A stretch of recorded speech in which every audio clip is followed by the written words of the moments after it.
अब्वाज़नाद, जिनका नाम अब्दुल्ला बन ज़कवान है और वो इमाम थे हदीस के, ने कहा, मैं मदीना में 100 अशखास को पाया, सब के सब अच्छे थे मगर उनसे हदीस की रवायत नहीं की जाती। लोग कहते थे वो इस लायक नहीं है। साद बिन इब्राहिम ने कहा, नहीं हदीस कबूल की जाती रसूल अल्लाह सल्लल्लाहु अलैहि वसल्लम से मगर सिका लोगों की, जिनकी रवायत पर भरोसा हो सकता है।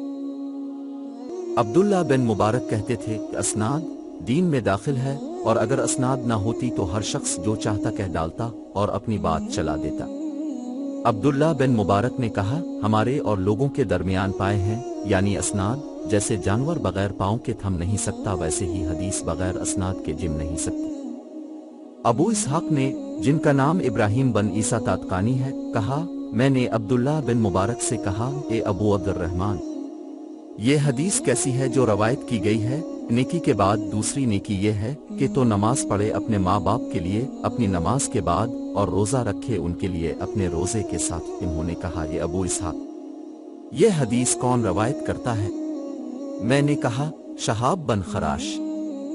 उन्होंने कहा, वो तो सिका है। फिर उन्होंने कहा, वो किससे रवायत करता है? मैंने कहा, हुज्जाज बन दीनार से। उन्होंने कहा, वो भी सिका है। फिर उन्होंने कहा, वो किससे रवायत करता है?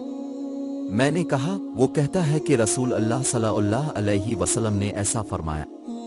अब्दुल्ला ने कहा, ए अबू इसहाक, अभी तो हुज्जाज से लेकर रसूल अल्लाह सल्लल्लाहु अलैहि वसल्लम तक इतने बड़े बड़े जंगल बाकी हैं कि उनके तय करने के लिए ऊँटों की गर्दनें थक जाएं, अलबत्ता सदका देने में किसी का कोई इख्तिलाफ नहीं।